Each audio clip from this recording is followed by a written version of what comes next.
Assalamualaikum warahmatullahi wabarakatuh. Perkenalkan, nama saya Laila Afrina. Saya dari kelas 18B. Di sini saya akan menjelaskan tentang sumber hukum Islam. Sumber hukum Islam adalah segala sesuatu yang dijadikan dasar, acuan, atau pedoman syariat Islam. Perkembangan dan diakuinya hukum Islam sebagai hukum positif hukum Islam lahir di Indonesia, yaitu sejak datangnya Islam ke Indonesia jauh sebelum pemerintahan Hindia Belanda datang ke Indonesia.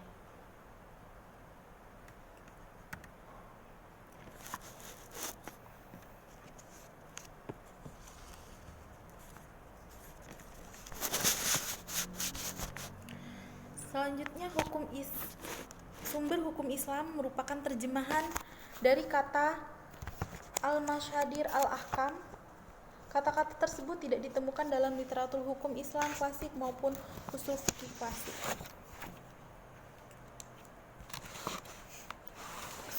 Sumber hukum Islam ada 3, yaitu Al-Quran, hadis, dan ijtihad. Adapun Al-Quran merupakan kalam atau firman Allah yang diturunkan kepada Nabi Muhammad SAW melalui malaikat Jibril, dan hadis merupakan segala perkataan, perbuatan, dan ketetapan yang disandarkan kepada Rasulullah SAW.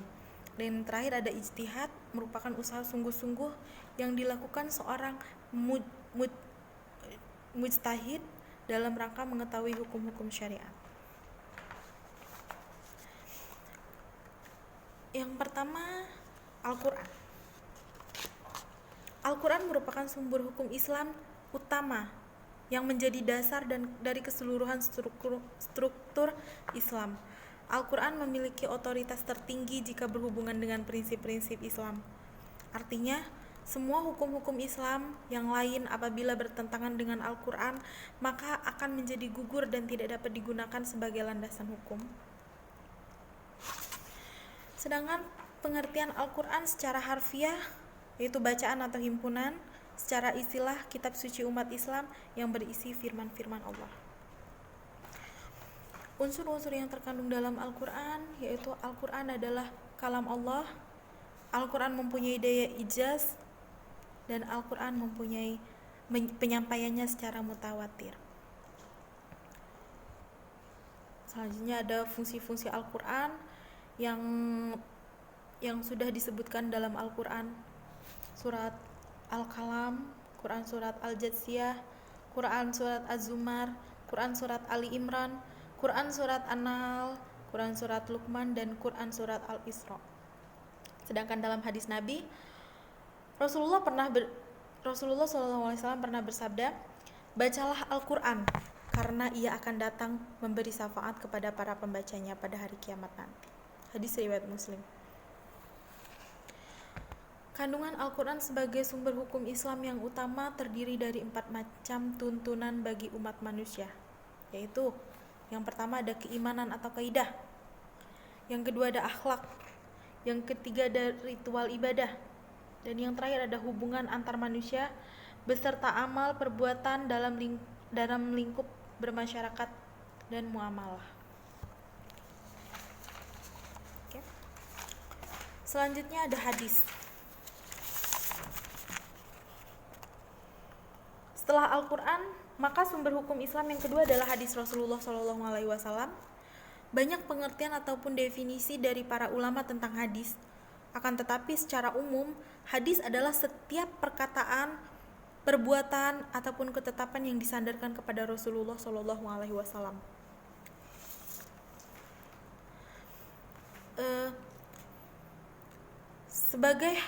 Sebagai sumber hukum Islam yang kedua, hadis Nabi memiliki 3 fungsi. Yang pertama, memperkuat hukum-hukum yang telah ditetapkan dalam Al-Quran, menetapkan hukum yang belum ditetapkan dalam Al-Quran, memberikan rincian serta penjelasan dari prinsip atau tuntunan Islam yang ada dalam Al-Quran dan bersifat umum. Adapun perbedaan dari hadis dan Al-Quran, hadis merupakan lafaz dan makna hadis dari Nabi Muhammad SAW. Setiap perbuatan dan pengakuan Nabi dianggap sebagai hadis. hadis sebagai perundangan yang kedua. Sedangkan Al-Quran merupakan lafaz dan maknanya. Al-Quran berasal dari Allah, wahyu Al-Quran yang disampaikan oleh Allah kepada Nabi melalui malaikat Jibril, dan Al-Quran sebagai sumber hukum yang pertama.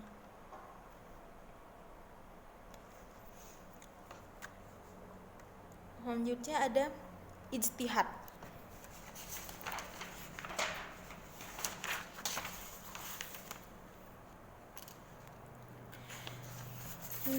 Ijtihad adalah sumber hukum ketiga setelah Al-Quran dan hadis. Sebagaimana telah dijelaskan sebelumnya, ijtihad sebagai sumber hukum Islam yang ketiga.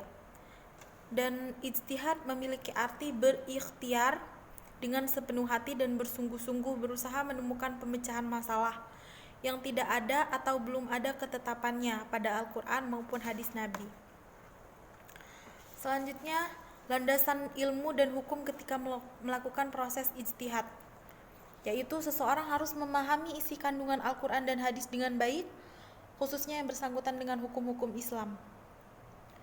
Yang kedua, harus menguasai bahasa Arab dengan baik sehingga mampu menafsirkan Al-Quran dan hadis dengan benar. Yang ketiga, mengetahui soal-soal ijma'. Dan yang keempat, memahami dan menguasai ilmu usul fikih serta kaidah-kaidah fikih yang luas.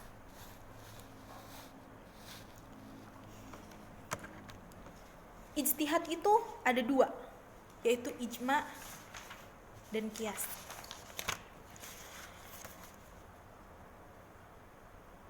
Ijma' menurut istilah adalah kesepakatan atas hukum suatu peristiwa, diantaranya peristiwa-peristiwa yang ada, bahwa hukum itu adalah hukum syar'i. Ijma' merupakan cara dalam melakukan ijtihad melalui kesepakatan umum yang diperoleh dari fatwa atau kesepakatan mayoritas ulama terhadap suatu perkara yang tidak ditemukan hukumnya dalam Al-Quran maupun hadis. Selanjutnya, contoh dari ijtihad dengan cara ijma' bisa kita lihat pada hukum menggunakan obat-obatan terlarang seperti narkoba atau ganja dan berbagai minuman yang memabukkan. Allah Subhanahu wa Ta'ala di dalam Al-Quran tidak menjelaskan tentang adanya larangan menggunakan atau mengkonsumsi narkoba atau ganja dan sejenisnya. Allah hanya melarang tentang meminum minuman khamar yang terdapat dalam surat Al-Maidah ayat 90, yang artinya, hai orang-orang yang beriman, sesungguhnya meminum khamar, berjudi, berhala, mengundi nasib dengan panah adalah termasuk perbuatan syaitan. Maka jauhilah perbuatan-perbuatan itu agar kamu mendapat keberuntungan. Quran surat Al-Maidah ayat 90. Di sini fungsi ijma' yaitu mengambil dasar dari firman Allah Subhanahu wa Ta'ala dalam surat Al-Maidah ayat 90 tersebut.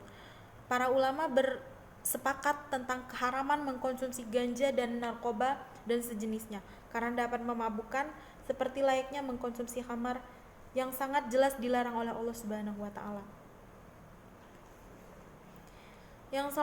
Yang kedua ada qiyas. Contoh dari qiyas yaitu menyamakan ijarah pada saat azan Jumat dengan jual beli saat azan Jumat. Hukum ijarah saat azan Jumat haram karena terdapat ilat yang sama dengan haramnya jual beli saat azan Jumat, yaitu melalaikan sholat Jumat. Haramnya jual beli saat azan Jumat dapat pula dikiaskan pada masalah-masalah lain, seperti haramnya seminar atau akad nikah saat azan Jumat. Jadi qiyas itu merupakan salah satu cara dalam melakukan ijtihad dengan menetapkan hukum suatu perkara yang tidak ada ketetapannya dalam Al-Quran dan hadis. Contoh ijtihad dengan cara qiyas misalnya larangan memukul dan memarahi orang tua. Mungkin ini saja yang bisa saya sampaikan. Semoga bermanfaat. Lebih dan kurangnya saya mohon maaf. Pada Allah saya mohon ampun. Saya akhiri. Wassalamualaikum warahmatullahi wabarakatuh.